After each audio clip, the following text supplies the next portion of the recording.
Good morning বন্ধুরা, welcome to my channel বনশ্রীর cooking hub.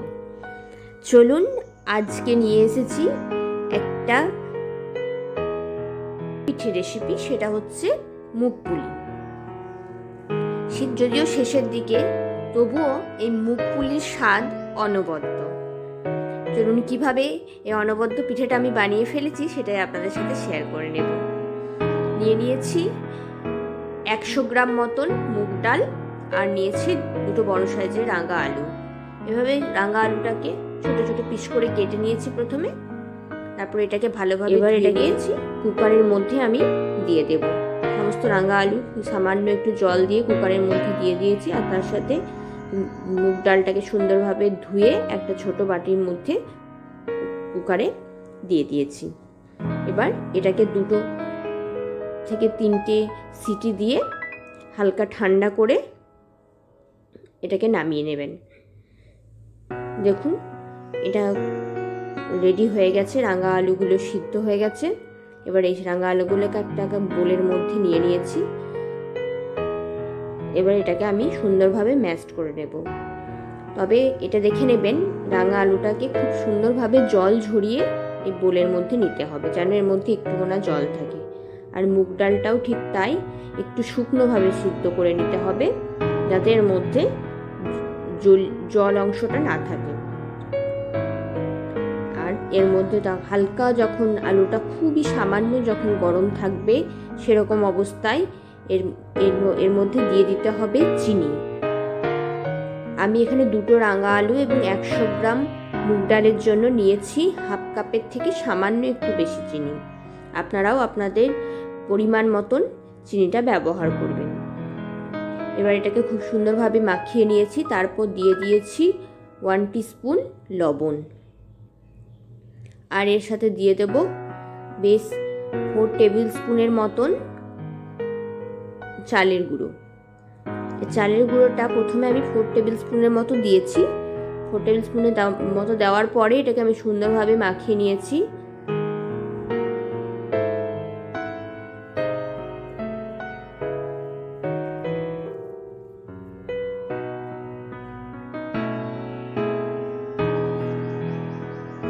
দেখুন এর মধ্যে নরম ভাবটা এখনো রয়েছে, তাই এর মধ্যে আরো একটু চালের গুঁড়ো আমাকে মতো মিশিয়ে নেবেন। যতক্ষণ না এটা সেমার মতন হচ্ছে ততক্ষণ পর্যন্ত চালের গুঁড়ো একটু একটু করে মিশিয়ে নিতে হবে। এখন আবার 4 টেবিল স্পুনের মতন চালের গুঁড়ো দিয়ে আমি এটাকে সুন্দরভাবে মিশিয়ে নিচ্ছি।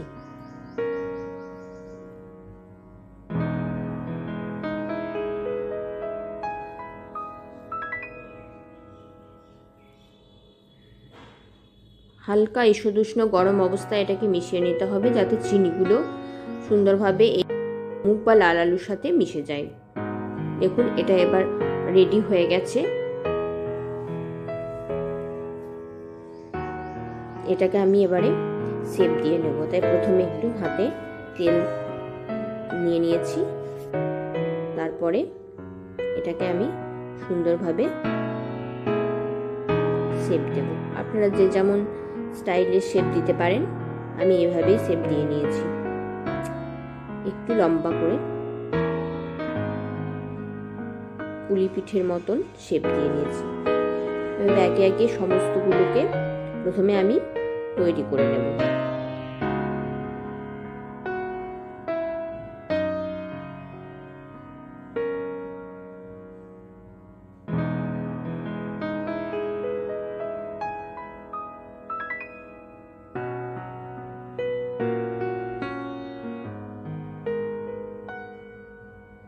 দেখুন প্রায় অনেকগুলো আমি তৈরি করে নিয়েছি। এরপর কড়াইয়ের মধ্যে 1 কাপ মতো তেল আমি গরম হতে দিয়ে দিয়েছি। এগুলোকে ডুবো তেলেই ভাজতে হবে, তাই তেলের পরিমাণটা একটু বেশি ব্যবহার করতে হবে। ডুবো তেলে ভাজলে তবে এগুলো মুচমুচে হবে। একে একে তেলের মধ্যে এগুলো দিয়ে দেব। অবশ্যই তেলটা যখন গরম হয়ে আসবে তারপরেই পিঠেগুলো দেবেন। এবার দেখুন, গ্যাসের ফ্লেমটাকে প্রথমে হাই রাখবেন। যখন পিঠাটা একটু লালচে হয়ে আসবে তখন এগুলোকে খুব হালকা হাতে উল্টে দিতে হবে। দেখুন, পিঠেগুলোকে খুব হালকা হাতে আমি উল্টে দিয়েছি। এরপরে গ্যাসের ফ্লেমটাকে মিডিয়াম করে কিছুক্ষণ ফ্রাই করে নিতে হবে।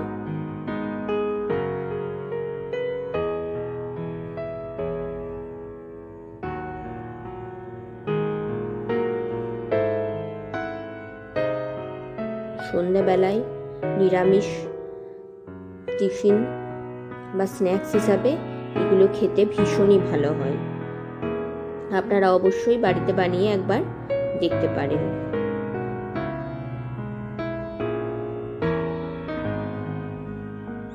দেখুন, এটা অনেকটাই লাল হয়ে এসছে। এরপর আমি একে একে একটা প্লেটের মধ্যে তুলে নেব।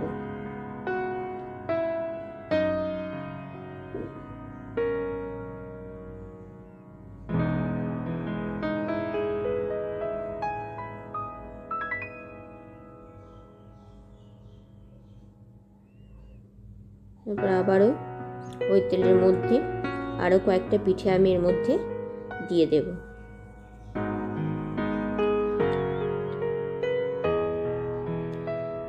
এরকম নিত্য নতুন রেসিপি পেতে যদি আপনাদের ভালো লেগে থাকে তাহলে অবশ্যই চ্যানেলটাকে সাবস্ক্রাইব করে দেবেন।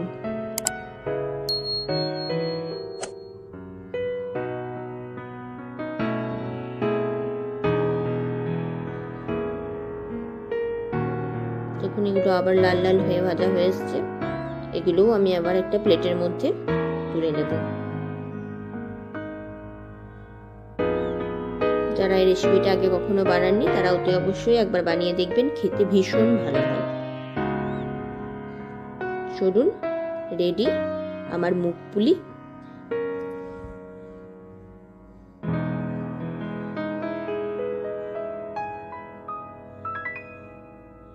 বাড়িতে বানিয়ে আমাকে জানানোর অনুরোধ রইল। নমস্কার বন্ধুরা।